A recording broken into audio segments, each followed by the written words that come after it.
We are really now in the last video of module 4, and if you think about it, it's the last video of the whole thing. I'll start recapping by saying, please always state your lesson aim. This applies to a traditional teaching context, but to any context, all right? Connect that lesson aim to the end of the road. We are learning this because give your students the possibility to self-assess, to tell you how they feel they are doing, and also give them the possibility to assess their peers. Probably now with this question of remote teaching and learning, peer assessment is a little bit difficult, but yet not impossible, all right? So if technology is at your students' disposal, peer assessment is a possibility in spite of these circumstances. And since we are talking about the end of the road, and we have this analogy of a road, I want you to think of your students as vehicles. Give feedback as the vehicles are moving towards the end of the road. And I must have read somewhere this question of the clicks and the clunks of the vehicle, like, when you're driving your car and it's making a weird noise and you go like, what's going on? Be alert. And this is the best way to explain summative and formative assessment. The end of the road, okay, is this summative moment, and formative assessment is checking on these clicks and clunks, because actually what you want to do is get to that destination, all right? And provided you have the possibility, and the younger students are, the better, keep families also informed when you give feedback, and also make a close connection by telling the families what is it that the students are learning, because remember that much of the work that used to be done in the classroom will be done at home, and that if students are very young, families also want to help, and how important it is that families know how to help, all right? So share the success criteria. Remember, I've been giving you some examples of presenting or sharing not only the learning objective, but also the success criteria. And success criteria sounds so serious. That's why I love it when they call them I can do, or the I can do's. I can do statements, okay? Remember in the examples I showed you that most of them began with I can, all right? So, let's imagine I want my students to describe a pet. Well, I can't describe a pet, but I can name different pets, and I can identify, and I can also name the different parts of the body of animals, the success criteria. So not only do you share with your students the learning objective, but you also learning the success criteria, which are these specific objectives. I would like to share one more example to illustrate what I'm talking about. So let us suppose that I'm working, it's within my syllabus, and I have to work on the simple past. And sorry, one piece of advice that I usually give teachers is having this kind of chart. Okay, I'm not telling you that you have to do it for every single assignment, but choose your battles, okay? Choose when you would like to do something of the sort. And I always suggest having this chart where you've got the I can do statements, the success criteria, and there's a section for the student to self-assess his or her work, and then there's a section for the teacher to assess the student's work. So for example, within the simple past, by the end of the road, okay, students will have to either talk about their last summer holidays or their last weekend, or maybe they have to retell an anecdote, something that happened in the past. What are the specific things they need to learn to do to be able to do that? So for example, I can talk about things that happened in the past, talk about things that did not happen in the past, ask questions about things that happened or did not happen in the past, use the past form of different verbs, use time expressions. So as you can see, we've got the success criteria and the section for self-assessment and the section for assessment. And this is what the instances in which we gather evidence that I've been mentioning. Something that I saw a teacher using once and I loved were these three cards. And of course, they go hand in hand with this question of traffic lights. I've been giving examples. So green is for, okay, easy, I get it. I can do this by myself. There's the yellow for, okay, I'm okay, but I might need a little more help. And then hard, I still need a lot of help, okay? So how great would it be if you could share this when you have the opportunity, and then for given assignments which are given remotely, students could tell you, together with handing in the assignment, if they feel green, yellow, or red. And that's gonna give you a hint as for how they feel with the newly learned language item, okay? So just thought you would find it useful. And so when it comes to feedback and when it comes to assessment, we need to go back to this question of the end of the road. Of course, the end of the road, this project or final task is going to be for us to assess, okay? To assess what students can do by the end of the road. And we will, of course, gain evidence of learning. Not only will we get the evidence, but also students.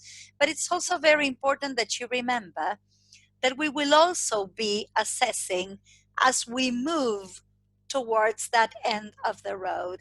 And this is where you can clearly see summative and formative assessment. Formative assessment is we check all throughout the way, if where we are, where we need to go, how far we are from where we need to go, and if there are any clicks or clunks, all right? I thought you might find useful these principles of feedback. They are 6 principles that I really think teachers need to bear in mind. So engage students with feedback.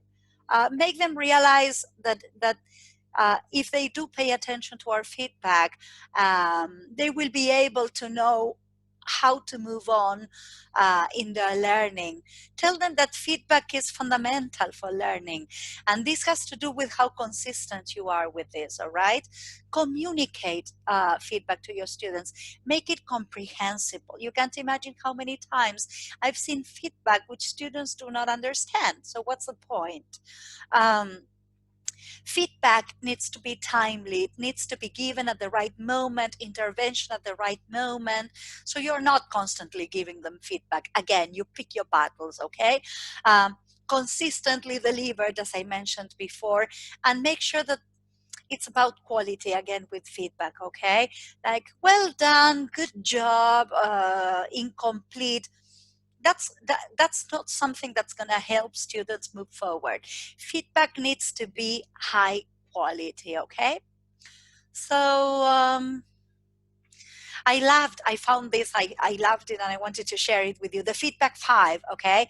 So something really very important. Sometimes as we collect assignments from our students, we realize that there is something everybody will need to benefit from. So in that particular case, you give feedback to everybody, to the whole class. You might take advantage of the synchronous online teaching opportunities you have, or you might record yourself giving this useful feedback for everybody. But sometimes you need to say something to a particular student. This was the confidentiality issue I was mentioning before. You don't talk to one student or give feedback to one student in front of everybody else, or maybe because you are saying something that might embarrass that student, but at the same time the others. Why are you using precious time with the whole class when it is something in particular for a student, okay? Promote as much as you can, and in spite of this reality, promote, if technology allows for this, peer feedback, okay? Because students really benefit from it. And of course, make sure that you, if you can, if you don't have the possibility for synchronous or asynchronous online teaching, make sure that you write feedback and make make it reach your students maybe by email, for example, or any other simple way. All right. So when you plan remote tasks, and this is what this whole thing has been about, it's really very important that you understand that uh, this question of structuring assignments, the lesson stages we have discussed so thoroughly, are so important. Decide when is it that you will be giving feedback, and also decide what kind of assessment and when you will be assessing, and how. I think it's really very important. Of course, if technology is by your side, there's plenty of online assessment tools that you can use, both in synchronous and asynchronous online teaching, like Kahoot or Quizzes, Formative, Socrative, Google Forms, Quizlet. I'm not going to get into this because it's just a matter of finding this. There's plenty of online assessment tools. If you have the possibility, these are aces in your sleeve, all right? So as I said before, this is not going to be about the wonders of technology. I've said it from the very beginning. If technology is at your disposal and your students, use it, all right? But I want you to know that students, for example, might record themselves using, for example, Vocaroo. They can click and record themselves. They can use Voki to create talking avatars. So if you have the possibility of using these attractive digital tools, go for that. But just remember, high quality can come in the shape of a Word document too. All right, so I'm getting the end, and I will be using this quote that I think is so powerful, saying, technology will not replace great teachers, but technology in the hands of great teachers can be transformational. So technology is fantastic, but technology is nothing if there isn't a great teacher behind. So for me, it's all about a great teacher. And if you have technology, wow, then you rock, okay? But if you don't have technology, you still can have very impactful classes with your students, even in this terrible context we are going through. So it's all about your teaching skills. Combine, adopt, adapt, above all, plan and support your students more than ever now that they are not in your class, okay? And something that these circumstances have reassured in me is that we teachers are so necessary.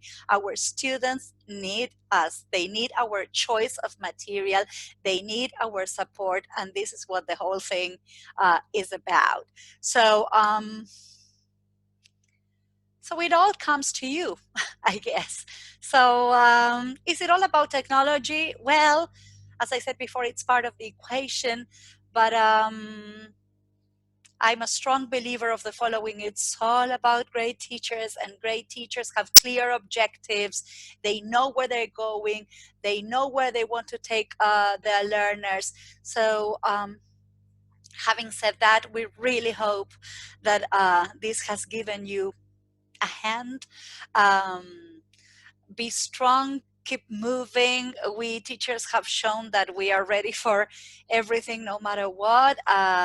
So the whole aim of this has been to give you a hand so that you can give a hand to your students and their families. I have nothing left to say, but wish you the very best and hope to see you face to face really soon.